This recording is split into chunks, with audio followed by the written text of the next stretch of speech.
பிதா குமாரன் பரிசுத்த ஆவியின் நாமத்தினாலே இந்த சேனலை நாங்கள் தொடரும். ஜெபம் பண்ணுவோமா?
கடலலைகள் சீரும்போது உயர்ந்திடுவே உம்மோடு நாம் அனைத்தையும் நீ ஆளும் தேவன் அறிந்து நாம் அமர்ந்திருப்பேன் அறிந்து நாம் அமர்ந்திருப்பேன்.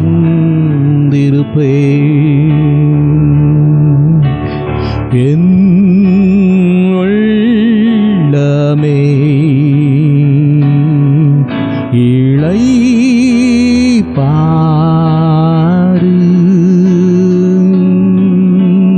கிறிஸ்துவின் வல்லமை நம்பியே கடலலைகள் சீரும்போது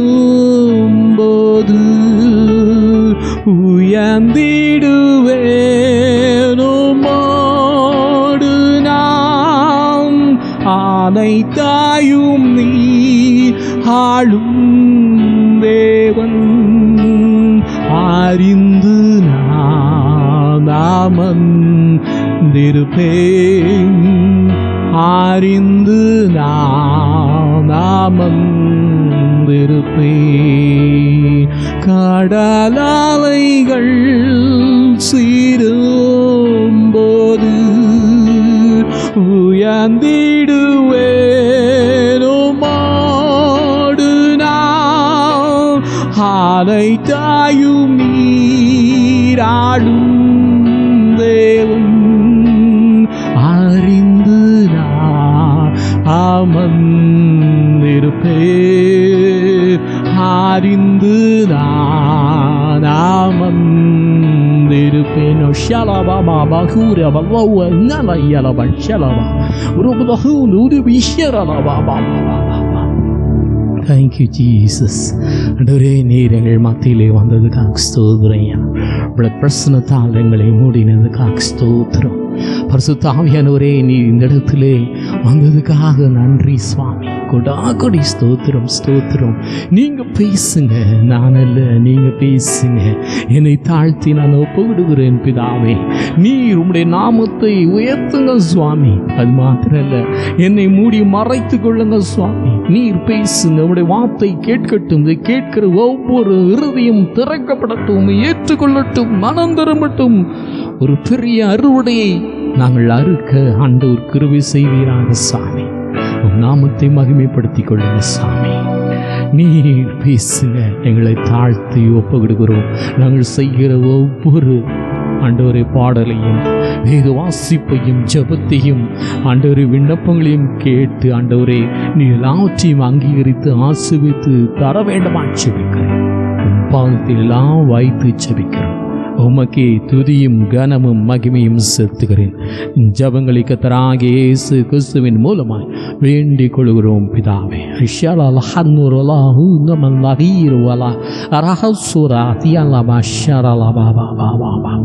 அது முதல் இயேசு மனம் திரும்பங்கள் பலோக ராஜ்யம் சமயமாய் இருக்கிறது என்று பிரசங்கிக்க தொடங்கினார். இஸ்ரவேலுக்கு எதிராக வந்த அமலேக்கியனுக்கு விரோதமாக என்றும் கர்த்தரின் யுத்தம் உண்டு என்று அறிவித்தீரே, உமக்கு ஸ்தோத்திரம். வனாந்தரத்திலே உமது ஜனத்தின் தாகத்திற்கு தண்ணீரை கட்டளையிட்டீரே, உமக்கு ஸ்தோத்திரம். வனாந்தரத்தின் நாட்களெல்லாம் மன்னாவை கட்டளையிட்டீரே, உமக்கு ஸ்தோத்திரம்.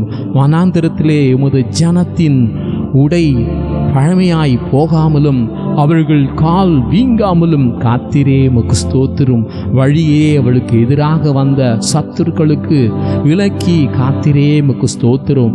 மோசேக்கு பின்னாக தம்முடைய ஜனத்தை நடத்தும்படி யோசுவாவை தெரிந்து கொண்டீரே, உமக்கு ஸ்தோத்திரம்.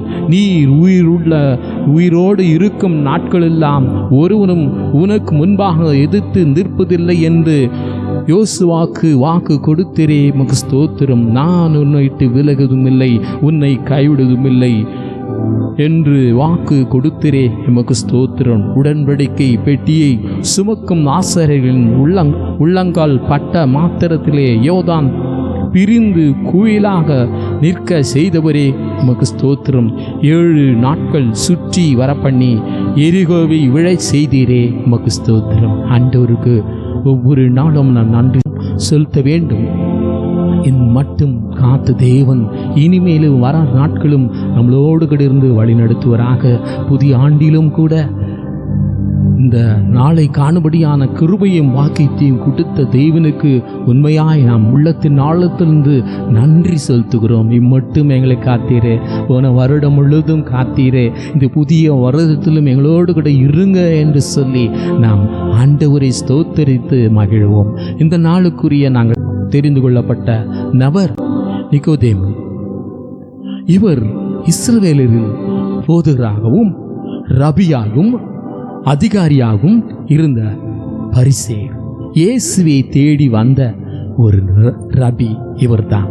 இயேசு தான் மேசியாவாக இருக்கக்கூடும் என்று எண்ணினபடியால் இயேசுவிடம் வந்தார். இரகசிய சீடராக இருந்தார். மற்றவர்களுக்கு பயந்ததால் இரவிலே இயேசுவிடம் வந்தார்.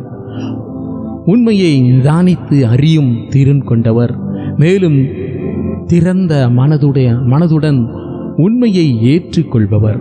தனக்கு எல்லாம் தெரியும் என்று எண்ணாமல் தனக்கு தெரியாத யாவற்றையும் அவற்றை கூறுவரிடத்தில் விவரமாய் கேட்டு அறிந்து கொள்ளும் கற்றுக்கொள்ளும் தாழ்மையுள்ளவர்.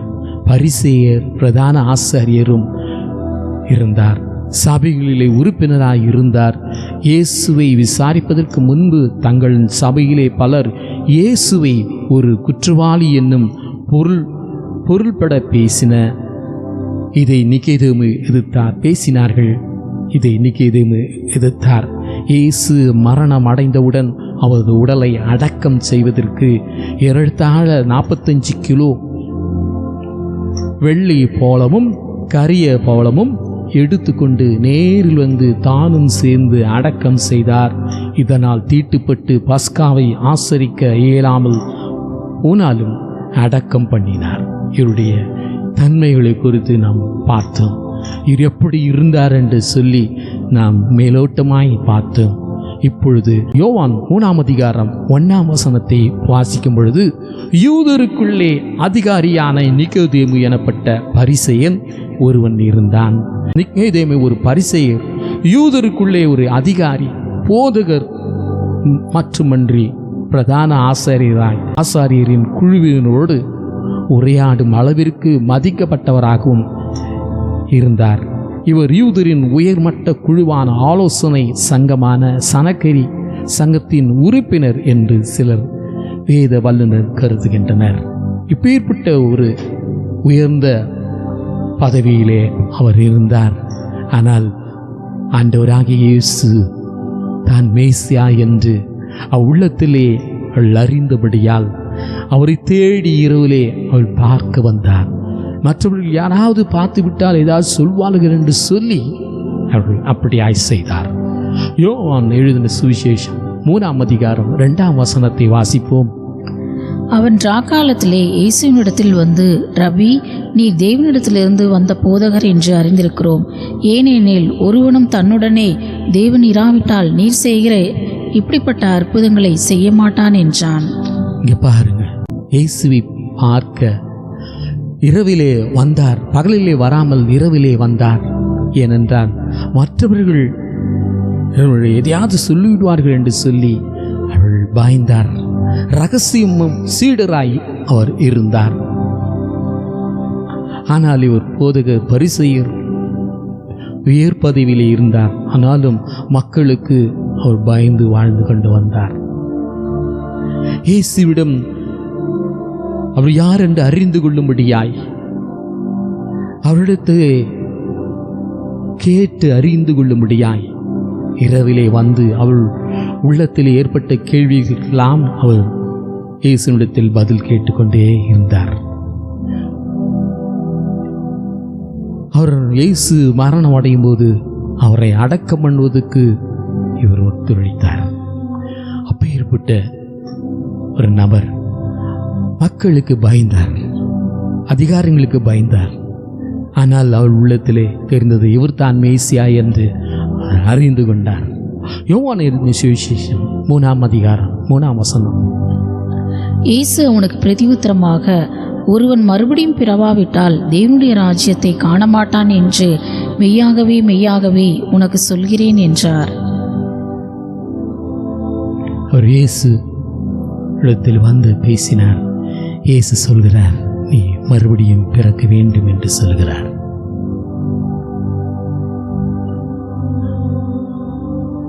அவர் இயேசுவிடத்தில் வருவதை பார்த்து அநேக பேர் கேள்வி கேட்கிறார்.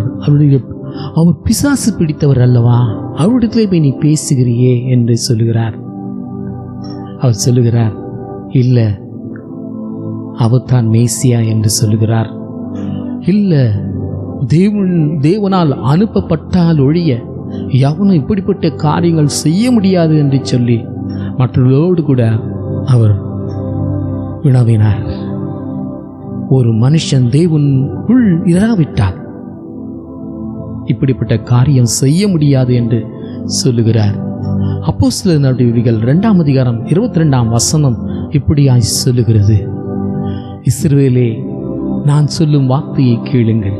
நீங்கள் அறிந்திருக்கிறபடியே நசரேயனாகிய இயேசுவை தேவன் உங்களுக்குள்ளே பலத்த செய்கைகளையும் அற்புதங்களையும் அடையாளையும் நடப்பித்து அவர்களினாலே அவரை உங்களுக்கு வெளிப்படுத்தினார். நசரேயனாகிய இயேசுவை தேவன் பரிசுத்த ஆவியினாலும் வல்லமையினாலும் அபிஷேகம் பண்ணினார். தேவன் அவளோடு கூட இருந்தபடியால் அவர் நன்மை செய்வர்களாக பிசாசின் வல்லமையில் அகப்பட்ட யாவரையும் குணமாக்குவர்களாய் சுற்றி திரிந்தார். அதுதான் அவர் சொல்லுகிறார். இப்படிப்பட்ட காரியங்கள் சாதாரண மனுஷன் செய்ய முடியாது, தேவனால் அனுப்பப்பட்டவன் மாத்திரம்தான் செய்ய முடியும் என்று சொல்லி தேவன் சொல்லுகிறார். அப்படி பேசிவிட்டு இயேசுவிடத்தில் வந்து பார்க்கிறார். இயேசு சொல்லுகிறார், நீ மறுபடியும் பிறக்க வேண்டும் என்று சொல்லுகிறார். அவருக்கு ஒன்றுமே புரியல. மறுபடியும் பிறக்க வேண்டுமா என்று அவருக்கு ஒரு திகைப்பாய் இருந்தது. தீத்து 3ஆம் அதிகாரம் 5ஆம் வசனம் இப்படியாய் சொல்லுகிறது, நாம் செய்த நீதியின் கிரியைகள் நிமித்தம் அவர் நம்மை ரட்சிக்காமல் நமது இரக்கத்தின்படியே மறு ஜென்ம முழுக்கினாலும் பரிசுத்த ஆவியினுடைய புதிதாக்குனாலும் நம்மை ரட்சித்தார். அவர் நல்ல காரியம் செய்வதனாலே ஆண்டவர் நம்மை ரட்சிக்க மாட்டார், அதுக்காக ரட்சிக்க மாட்டார். நல்ல காரியம் செய்கிறான், இவன் நல்ல போதனம் பண்ணுகிறான், நல்ல பண்ணுகிறான் என்று சொல்லி அதற்காக மனுஷனை ரட்சிக்கவில்லை. அவன் மனம் திரும்பி பரிசுத்தமான வாழ்க்கை வாழ வேண்டும் என்று சொல்லித்தான் அந்த ரட்சிப்பை அவனுக்கு கொடுக்கிறான். 1 யோவான் 3:9 இப்படியா சொல்லுவது, தேவனால் பிறந்த எவனும் பாவம் செய்யான், ஏனெனில் அவருடைய வித்து அவனுக்குள் தரித்திருக்கிறது. அவன் தேவனால் பிறந்தபடியினால் பாவம் செய்ய மாட்டான். இதுதான் முக்கியம். தேவனால் பிறந்தவன், அதாவது ரட்சிக்கப்பட்டவன், தேவனால் அபிஷேகம் பெற்றவன், தேவனால் ரட்சிக்கப்பட்டவன், அவன் பாவம் செய்ய மாட்டான், பாவம் செய்ய மாட்டான். அதுதான் ரட்சிப்பு. ஒருவேளை குடித்து கொண்டு இருக்கலாம், விபச்சாரம் செய்து கொண்டு இருக்கலாம், ஒருவேளை பாவமான காரியங்கள் பொய் சொல்லி திருடி கொண்டு இருக்கலாம். இதிலிருந்து விடுதலை கொடுக்கிறதே, அதுதான் உண்மையான ரட்சிப்பு. ஒருவேளை சுகத்தை பெற்றுக்கொள்ளலாம், ஆனால் அது அல்ல ரட்சிப்பு. உண்மையாய் மனம் திரும்பி பரிசுத்தமான வாழ்க்கை வாழ்வதுதான் ரட்சிப்பு. அதை அநேக பேர் அறியாமல் இருக்கிறார்கள். சில பேர் தம்மை புகழ்வதற்காக நல்ல காரியங்கள் செய்வார்கள். சில பேர் தம் ஆலயத்திலே முதலிடத்திலே இருப்பார்கள். தேவனுக்காக நான் உழைக்கிறேன் என்று சொல்லி வெளிப்படையாய் தன்னை காட்டிக்கொள்வார்கள். அதிக காணிக்கை கொடுப்பார்கள். தேவனுக்காக நான் எல்லாவற்றையும் கொடுக்கிறேன் என்று சொல்லி காணிக்கை கொடுப்பார்கள். நற்செயல் செய்வார்கள். தேவனுடைய அரசுக்குள் செல்லாவிட்டால் அவன் செய்ததெல்லாம் வீணாகும். ஆனால் மறுபடியும் பிறக்காத எவனும் தேவனுடைய அரசை காணவே முடியாது. அதை கேட்டும் நாம் இன்றே முழங்கால் படியிட்டு நம்முடைய பாவங்களை நீக்குவதற்காக நாம் ஆண்டவரிடத்தில் ஜெபம் பண்ணணும். நம்முடைய பாவம் நீக்கப்பட்டு பரிசுத்தமான வாழ்க்கை வாழ்ந்தால்தான் மறுபடியும் பிறக்கும் அனுபவம். அதுதான் மறுபடியும் பிறக்கும் அனுபவம். முன்னே பாவியாய் இருந்தான், இப்பொழுது பரிசுத்தமாய் காணப்படுகிறான். அதுதான் மறுபடியும் பிறக்கும் அனுபவம். சுகம் பெறுவது அல்ல, இல்லாவிட்டால் நீதியாய் நியாயமாய், இல்லாவிட்டால் காணிக்கை கொடுப்பதுனால் நல்ல காரியம் செய்வதனாலே மறுபடியும் பிறக்கும் அனுபவம் அது அல்ல. பரிசுத்தமான வாழ்க்கை. முன்ன இந்த பையன் குடிச்சுன்னு வெறிச்சுன்னு இருந்தான், பெண்களை கிண்டல் பண்ணி கொண்டு இருந்தான், ரோட்டியிலே அலைந்து கொண்டிருந்தான். இப்பொழுது கையில் பைபிளை வைத்துக்கொண்டு ஆண்டவர் பற்றி சொல்லுகிறான். தன் பாவங்களை ஆண்டவரிடத்தில் ஒப்பு கொடுத்து உண்மையாய் வாழ்கிறான் என்று சொல்லுவதுதான் ரட்சிப்பு. அதுதான் மறுபடியும் பிறக்கும் அனுபவம். யோவான் எழுதின சுவிசேஷம் 3ஆம் அதிகாரம் 4ஆம் வசனம் வாசிப்போம். அதற்கு நிக்கோதேமு, ஒரு மனுஷன் முதிர் வயதாய் இருக்கையில் எப்படி பிறப்பான்? அவன் தன் தாயின் கர்ப்பத்தில் 2ஆம் தரம் பிரவேசித்து பிறக்கக்கூடுமோ என்றான். அவன் நிக்கோதேமுக்கு சொன்ன உடனே அவனுக்கு உலகபரமான காரியம் அவனுக்கு தோன்றுகிறது. எப்படி தாயின் வயிற்றில் மறுபடியுமாய் போய் இருந்து திரும்பியும் வெளியே வருவது என்று சொல்லி அவன் யோசித்தான். அதுதான் ஆண்டவர் சொல்கிறார், அது இல்லப்பா மறுபடியும் பிறக்கு அனுபவம். யோவான் 3ஆம் அதிகாரம் 5ஆம் வசனம். இயேசு பிரதியுத்தரமாக, ஒருவன் ஜலத்தினாலும் ஆவியினாலும் பிறவாவிட்டால் தேவனுடைய ராஜ்யத்தில் பிரவேசிக்க மாட்டான் என்று மெய்யாகவே மெய்யாகவே உனக்கு சொல்லுகிறேன். அதுதான் தெளிவாய் சொல்லுகிறார். ஒருவன் ஜலத்தினாலும் ஆவியினாலும் பிறக்க வேண்டும். அதுதான் மறுபடியும் பிறக்கும் அனுபவம். முதிர் வயதாக இருக்கும் பொழுது எப்படி என் தாயின் வயிற்றில் நான் இருந்து திருப்பியும் பிறக்க முடியும் என்று நிக்கோதேமு அறியாதிருந்தான், அதை பற்றி புரியாதிருந்தான். அதுக்குத்தான் ஆண்டவர் தெளிவாய் சொல்லுகிறார், ஜலத்தினாலும் பிறக்க வேண்டும், ஆவியினாலும் பிறக்க வேண்டும். இப்படிப்பட்டவர்கள் தான் தேவன் ராஜ்யத்துக்குள் பிரவேசிக்க முடியும். மார்க்கு எழுதின சுவிசேஷம் 16ஆம் அதிகாரம் 16ஆம் வசனம். விசுவாசம் உள்ளவனாகி ஞானஸ்தானம் பெற்றவன் ரட்சிக்கப்படுவான், விசுவாசியாதவனோ ஆக்கினைக்குள்ளாக தீர்க்கப்படுவான். அப்போஸ்தலர் 2:38 இப்படியாய் சொல்லுகிறது. பேதுரு அவர்களை நோக்கி, நீங்கள் மனம் திரும்பி ஒவ்வொருவரும் பாவ மன்னிப்புக்கென்று இயேசுவின் நாமத்தினாலே ஞானஸ்தானம் பெற்றுக் கொள்ளுங்கள், அப்பொழுது பரிசுத்த ஆவியின் வரத்தை பெறுவீர்கள் என்று சொல்லப்பட்டிருக்கிறது. நீங்கள் மனம் திரும்பி, அதுதான் முக்கியம். மறுபடியும் பிறக்கும் அனுபவம். மனம் திரும்ப வேண்டும், மனம் திரும்ப வேண்டும். பாவத்திலிருந்து விடுதலை பெற வேண்டும், குடியிலிருந்து விடுதலை பெற வேண்டும், விபச்சாரத்திலிருந்து விடுதலை பெற வேண்டும், பொய் சொல்வதிலிருந்து விடுதலை பெற வேண்டும். திருடுதலிருந்து விடுதலை பெற வேண்டும், கீழ்ப்படியாமல் இருந்து விடுதலை பெற வேண்டும். இதுதான் மறுபடியும் பிறக்கும் அனுபவம்.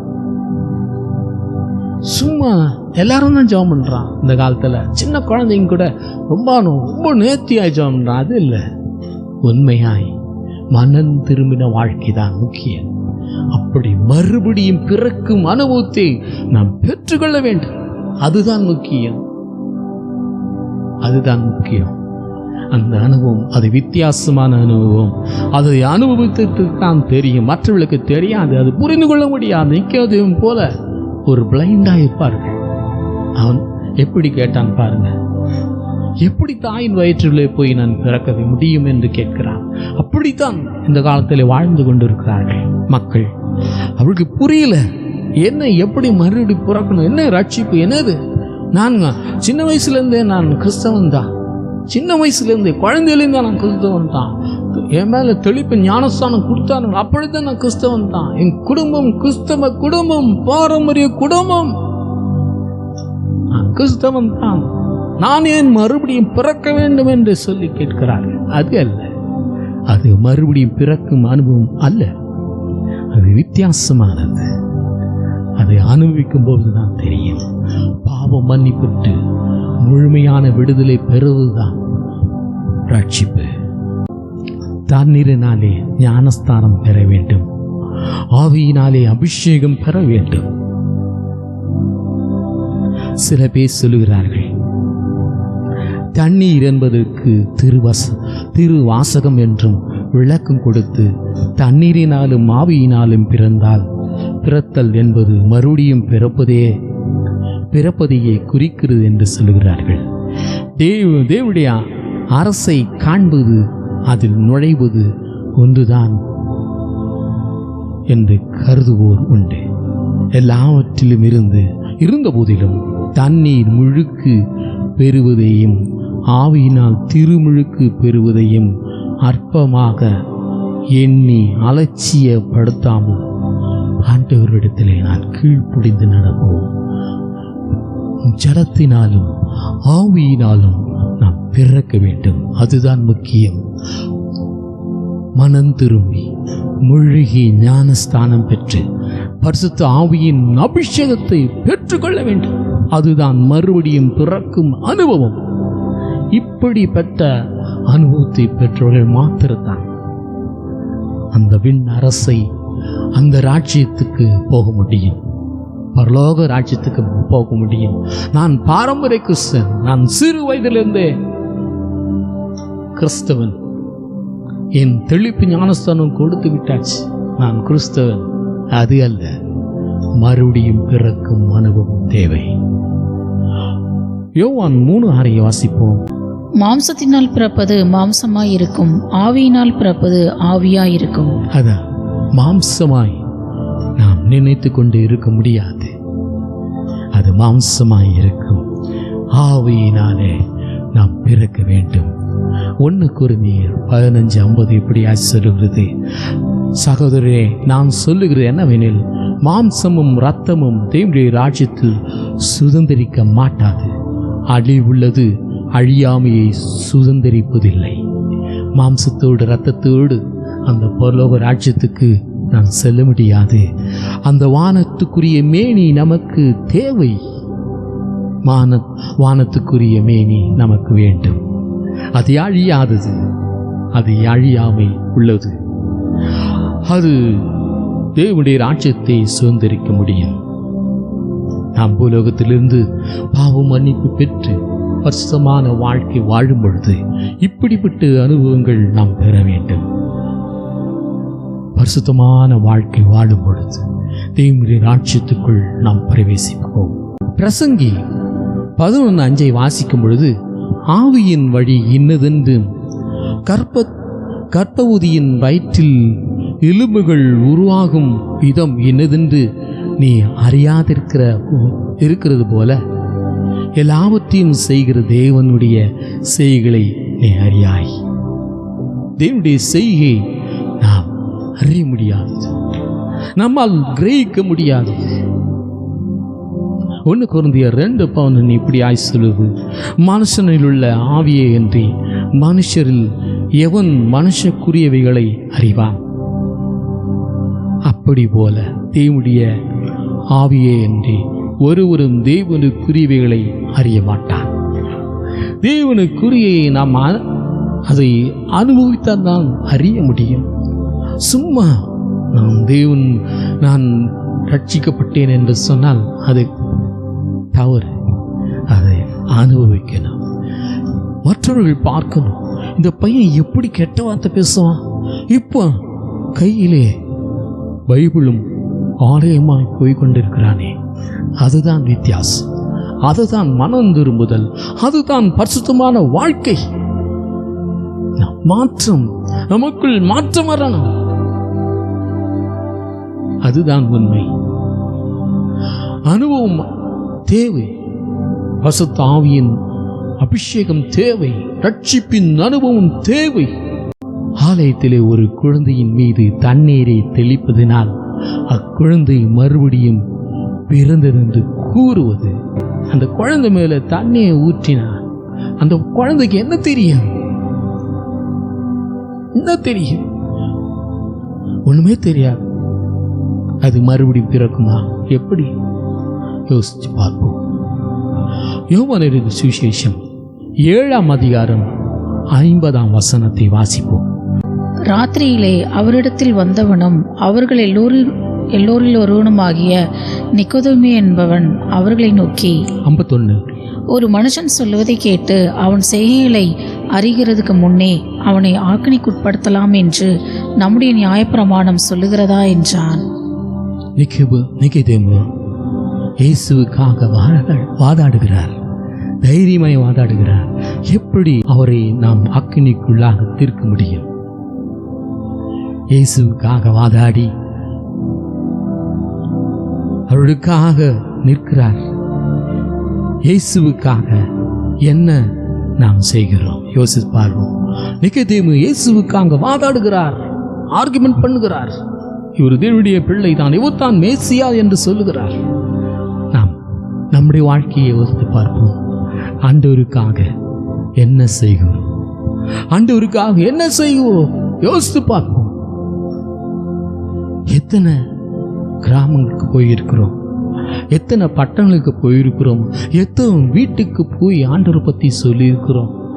யோசித்து பார்ப்போம். ஆண்டவருக்காக நாம் எதையாவது செய்தோம். நிக்கோதேமு அப்பொழுதே செய்தார். இவர் தான் மேசியா என்று சொன்னார். இவரை தேவனுடைய பிள்ளை என்று சொன்னார். இவர்தான் நாம் வரப்போகிற மேசியா, இவர்தான் என்று சொல்லுகிறார். தைரியமாய் சொல்லுகிறார். அப்படியாய் நாமும் கூட நம்மால் முடிந்தவரைக்கு ஆண்டவர் நற்செய்தியை இந்த உலகத்துக்கு நாம் சொல்வோம். உறைந்து சொல்வோம். நாட்கள் குறுகிய காலமாய் இருக்கிறது. எந்த நேரத்திலும் என்ன வேணாம் ஆகலாம். ஒருவேளை வருகை தாமதித்தாலும் மக்களுக்கு என்ன வேணாம் நேரிடலாம். எவ்வளோ மக்கள் இறந்திருக்கிறார்கள் தெரியுமா?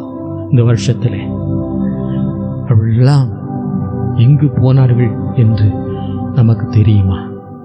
பரலோகம் போனார்களா, இல்லாவிட்டால் நரகத்துக்கு போனார்களா என்று அந்த ஆத்தும பாகத்தோடு நாம் ஊழியம் செய்வோம். நற்செய்தி பரப்புவோம். ஆண்டவருக்குள் அநேக பேரை கொண்டு வருவோம். யோவான் 19ஆம் அதிகாரம் 39 முதல் 42 வரை வாசிக்கும். ஆரம்பத்திலே ஒரு ராத்திரியில் இயேசுவினிடத்தில் வந்திருந்த நிக்கோதேமு என்பவன் வெள்ளை போலமும் கரிய போலமும் கலந்த ஏறக்குறைய 100 ராத்தல் கொண்டு வந்தான். அவர்கள் இயேசுவின் சரீரத்தை எடுத்து யூதர்கள் அடக்கம் பண்ணும் முறைமையின்படியே அதை கந்தவர்க்கங்களுடனே சீலைகளில் சுற்றி கட்டினார்கள். அவர் சிலுவையில் அறையப்பட்ட இடத்தில் ஒரு தோட்டமும் அந்த தோட்டத்தில் ஒரு காலம் ஒருவனும் வைக்கப்பட்டிராத ஒரு புதிய கல்லறையும் இருந்தது. யூதருடைய ஆயத்த நாளானபடியினாலும் அந்த கல்லறை சமீபமாயிருந்தபடியினாலும் அவ்விடத்திலே இயேசுவை வைத்தார்கள். நிக்கோதேமு எல்லாவற்றையும் பார்க்கிறார். கடைசியிலே அவர் சிலுவையிலே அறைந்து மறிக்கும் பொழுது அவருக்கு உள்ளத்தில் ஒரு தைரியம் வந்து விட்டது. யார் என்ன சொன்னாலும் பரவாயில்ல, நான் ஆண்டவராக இயேசு கிறிஸ்துவை நான் அடக்கம் பண்ணுவேன் என்று சொல்லி தைரியத்தோடு அவன் இறங்கினார். அவர் பாருங்க, அந்தரங்க சீடரான யோசேப்பும் நிகதேமும் தைரியம் அடைந்து இயேசுவை அடக்கம் செய்தனர். இயேசுவோடு அன்று வரை பணியில் ஈடுபட்டிருந்த வெளிப்படையான சீஷர்கள் ஒன்றும் செய்ய முயற்சிக்கவில்லை. அந்தரங்கமான சீஷர்கள் இன்றும் உண்டு. இவர்கள் தைரியம் அடைந்து ஊழியம் செய்யும்படி ஊக்கமாக வேண்டிக்கொள்வோமா? தைரியமாய் ஆண்டவர் அந்த சிலுவிலே மறிக்கும் பொழுது நிக்கோதேமுக்கு தைரியம் வந்து விட்டது. இல்லை, அவர் இறந்துட்டார், இனி நாம் தான் செயல்பட வேண்டும் என்று சொல்லி அவள் உள்ளத்திலே ஒரு வாஞ்சி, ஒரு தைரியம் வந்ததுனால் அவரே இறங்கி போய் ஆண்டவருடைய அந்த அடக்க ஆராதனை செய்தார். அதனாலே அந்த ஆசாரியன் ஊழியத்தில் அவர்கள் அந்த ஆலயத்துக்குள் செல்ல முடியாத காரியம் நிகழும். தீட்டு நீங்கின பிறகுதான் அந்த ஆலயத்துக்குள் செல்ல வேண்டும். அதை கூட அவர் பொருட்படுத்தல. தைரியமாய் அவர் இறங்கினார், அவரை அடக்கம் பண்ணினார். அவரோடு கூட யோசேப்பு ஆண்டும் சேர்ந்து தைரியமாய் ஆண்டவரை அடக்கம் பண்ணினார்கள். இதை பார்க்கிற நீங்கள் மறைமுக கிறிஸ்தவர்களாக இருக்கலாம். தைரியமாய் இருங்கள், களத்திலே இறங்குங்கள், பயப்படாதீர்கள், மனுஷருக்கு பயப்படாதீர்கள். தேவன் நம்மை உண்டாக்கின தேவன் நமக்கு இருக்கிறார். தைரியமாய் உலகத்திலே நீங்கள் தைரியமாய் ஆண்டவர் பற்றி நற்செய்தி சொல்லுங்கள். இனி மறைமுகமாய் இருக்க வேண்டாம், வீட்டுக்குள் அடங்கி இருக்க வேண்டாம். அநேக ஆத்துமாக்கள் நீங்கள் மந்தையிலே சேர்க்கணும். உங்களை பார்த்து அநேக பேர் மாறுவார்கள் அல்லவா? அதனாலே தைரியமாய் ஆண்டவர் பற்றி சொல்லுங்க. ஆண்டவர் சமூகத்திலே அநேக ஆத்துமாக்களை கொண்டு வாங்க. ஆண்டவர் அழகாய் நம்மோடு கூட பேசினார், நிக்கோதேமு கூட பேசினார். நிக்கோதேமு மூலம் நாமும் ஆண்டவர் பற்றி அறிந்து கொண்டோம் அல்லவா? நான் ஜெபிப்போமா? ஆண்டவரே, நிக்கோதேமு மூலம் மறுபடியும் பிறக்கும் அனுபவம் எப்படி என்று சொல்லி கொடுத்தீங்க சுவாமி. அது மாத்திரல்ல, அவர் தைரியம் கொள்ள முடியாத ஒரு தைரியத்தை நீர் கொடுத்தீங்க சுவாமி. ஆமாண்டவரே, கொடா கொடி ஸ்தோத்திரம். நாங்களும் மறுபடியும் பிறக்கும் அனுபவத்தை நாங்கள் பெற்றுக்கொள்ள ஆசாரியர்கள் அறியாதிருக்கிறார்கள், போதகர்கள் அறியாதிருக்கிறார்கள். பரம்பரையாய் வருகிற ஆசாரியர்கள், ஊழியர்கள், அநேக போதகர்கள் அறியாதிருக்கிறார்கள். மறுபடியும் பிறப்பதா, ரட்சிப்பா, அது என்ன என்று கேட்கிறார்கள். என் தேவன் அப்படிப்பட்ட பிள்ளைகளை ரட்சிங்க சுவாமி. அந்த அனுபவத்தை அந்த பிள்ளைகள் தந்து ரட்சிப்பு என்று அது வேறு வித்தியாசமான காரியம் என்று அறிந்து கொள்ளும்படியாய் நீங்கள் செய்யுங்க. உம் நாமத்தை மகிமைப்படுத்திக் கொள்ளுங்க. உமக்கே துதியும் கனமும் மகிமையும் செலுத்துகிறேன். ஜெபங்களை கர்த்தராகிய இயேசு கிறிஸ்துவின் மூலமாய் வேண்டிக் கொள்கிறோம் பிதாவே. ஆமென், ஆமென். ஆண்டவரை துதிப்போமா? முதலில் நாங்கள் ஆங்கில பாடல் பாடுவோம், அதன் பிறகு தமிழ் பாடல் பாடுவோம். ஸ்தோத்தரிப்போமா? உள்ளத்தின் ஆழத்திலிருந்து நாம் ஸ்தோத்தரிப்போம்.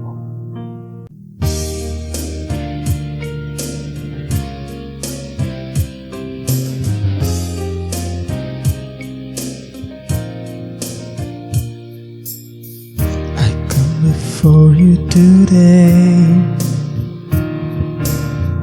and there's just one thing that I want to say. Thank you, Lord.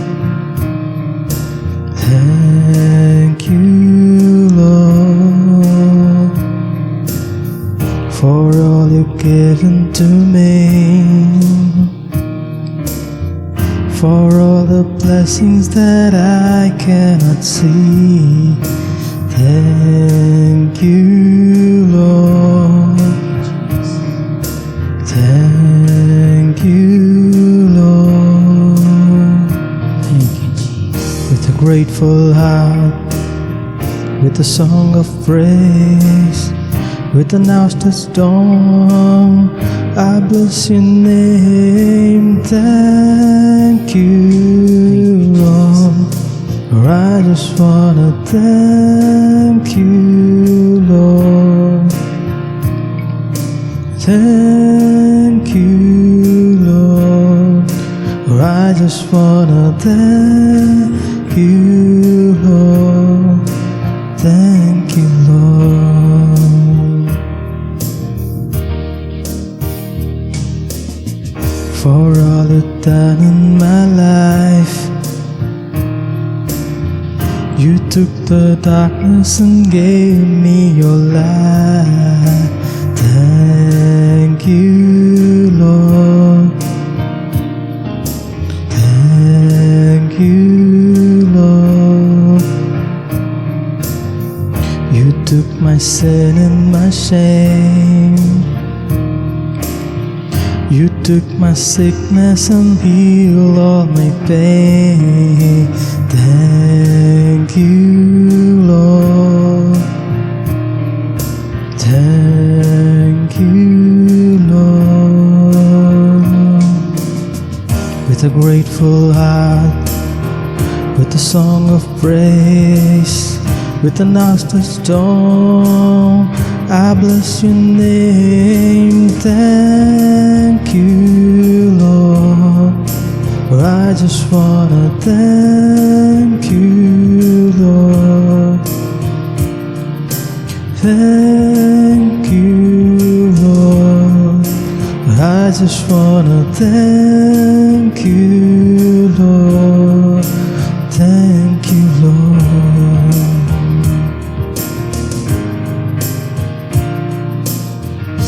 Thank you, Jesus.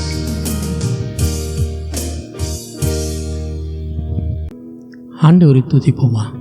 இந்த பாடல் இப்படியாய் சொல்லுது, சின்ன தம்பியே சின்ன தங்கையே பாவம் செய்யாதே. பாடுவோமா.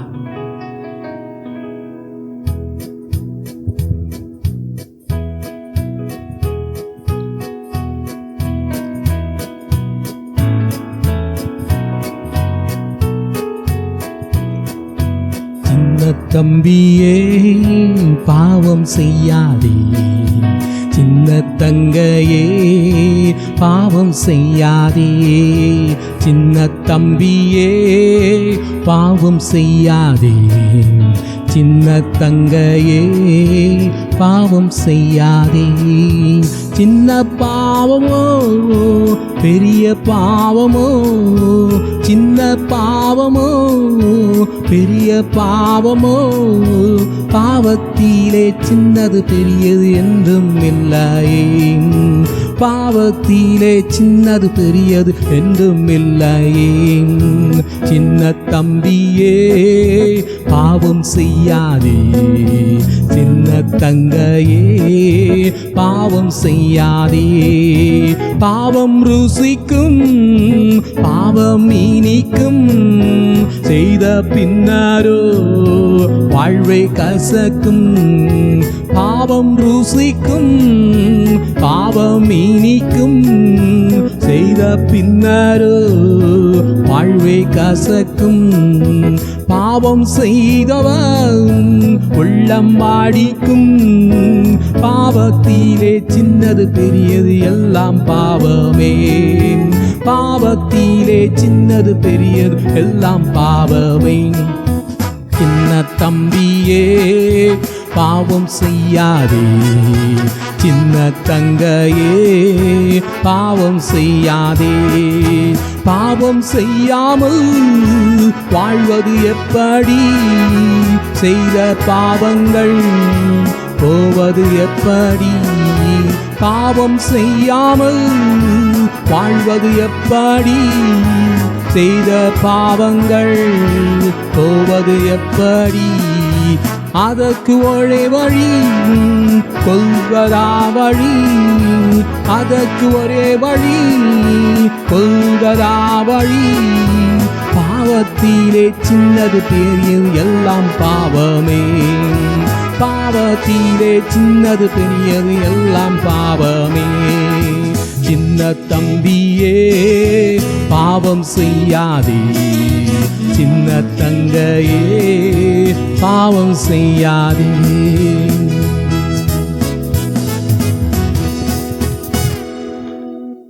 இந்த பாடல் இப்படியா சொல்லுகிறது, வருக வருக ஆவியானவரே எங்கள் நடுவிலே வருக, வருக வருக எங்கள் சபையிலே வருக, என் தேசத்திலே வருக என்று இந்த பாடல் சொல்லுகிறது. பாடுவோமா?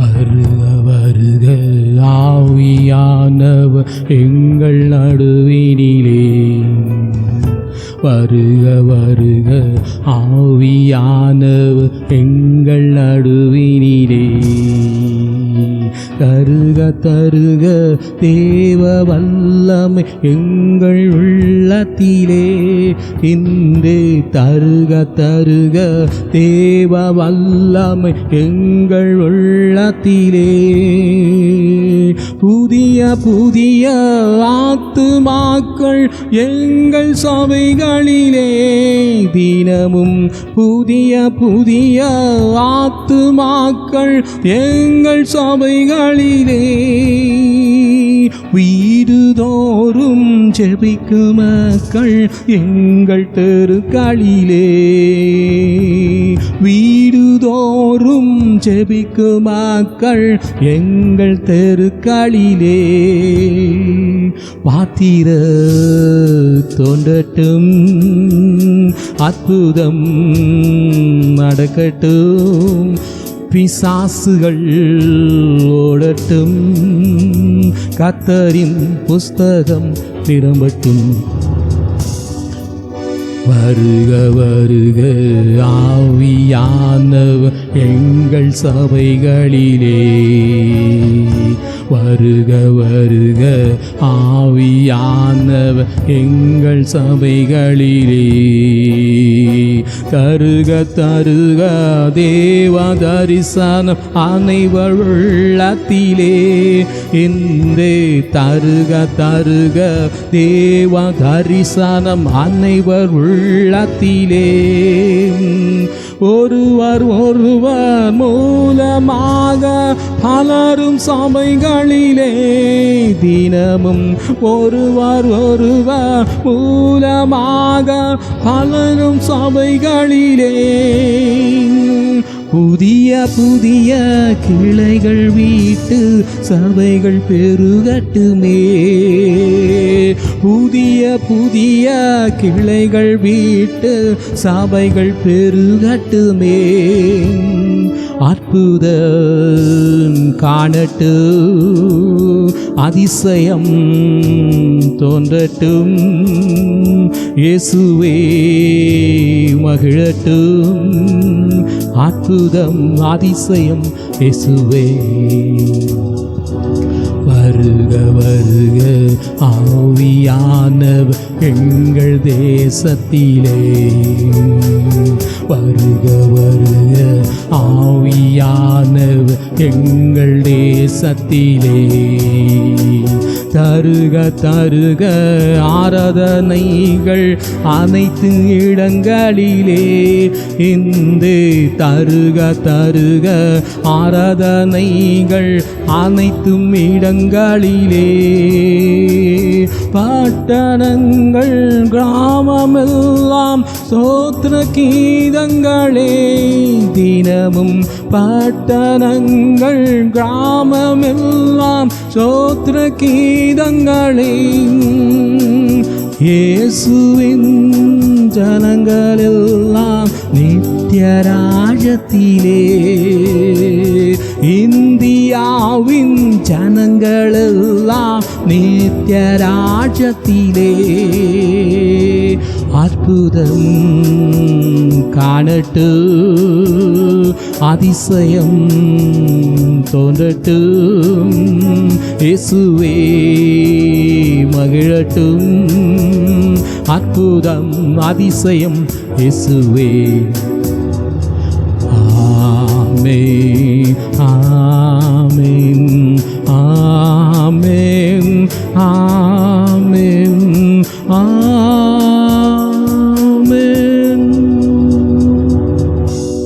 இந்த பாடல் இப்படியாய் சொல்லுகிறது, அன்பின் உருவம் ஆண்டவர், அழைக்கிறார்.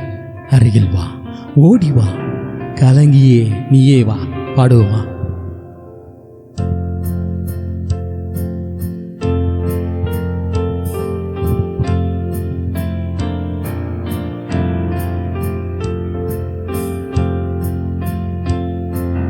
அன்பின் உருவம் ஆண்டவர் அழைக்கிறார், நீ அருகில் வா.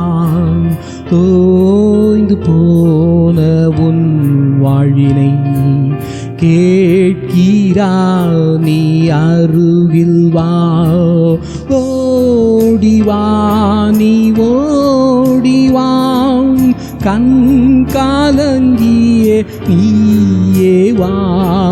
தூரமாய் நிற்கும் உன்னைத்தான் அழைக்கிறான், நீ அருகில் வா. வா வா வா வா, அழைக்கிறான், நீ அருகில் வா. மனிதர் பலரை நம்பினாய், பல முறை தடுமாறினாய். ஊற்றார் பெற்ற அன்பெல்லாம் கனவு போன்று அகலுமே. ஓடிவா, நீ ஓடிவா, கண் கலங்கியே நீயே வா. தூரமாய் நிற்கும் உன்னைத்தான் அழைக்கிறான், நீ அருகில் வா. வா வா வா வா, அழைக்கிறான், நீ அருகில் வாம். நண்பர் பலரும் இருப்பினும் நாடு அன்பை பெற்றாயோ. செல்வாமில்லா மாய்க்கையே உலக காணல் நீராமே. ஓடிவா, நீ ஓடிவா, கண் கலங்கியே நீயே வா. தூரமாய் நிற்கும் உன்னைத்தான் அழைக்கிறான், நீ அருகில் வா. வா வா வா வா, அழைக்கிறான், நீ அருகில் வாம்.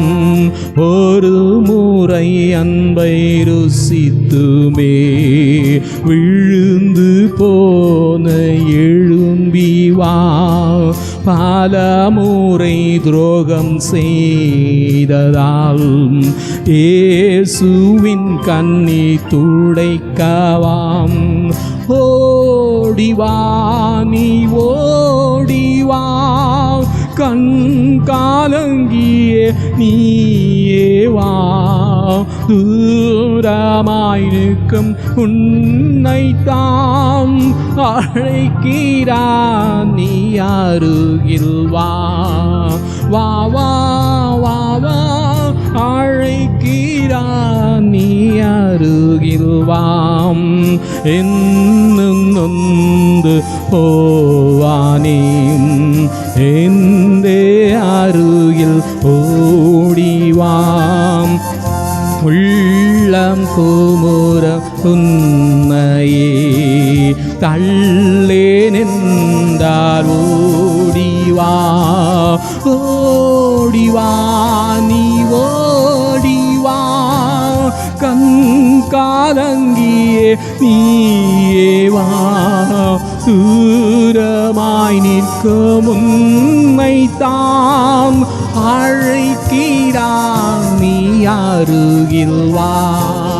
வா வா வா வா, அழைக்கிறான், நீ அருகில் வா.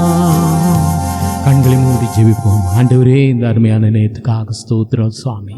இன்னைக்கு பற்றி ஆராய்க்கும்படி நீ செய்தீங்க சுவாமி. ஆண்டவரே, மறுபடியும் பிறக்கும் அனுபவத்தை பெற்றுக்கொள்ள வேண்டும் என்று நீ உணர்த்தினீங்க சுவாமி.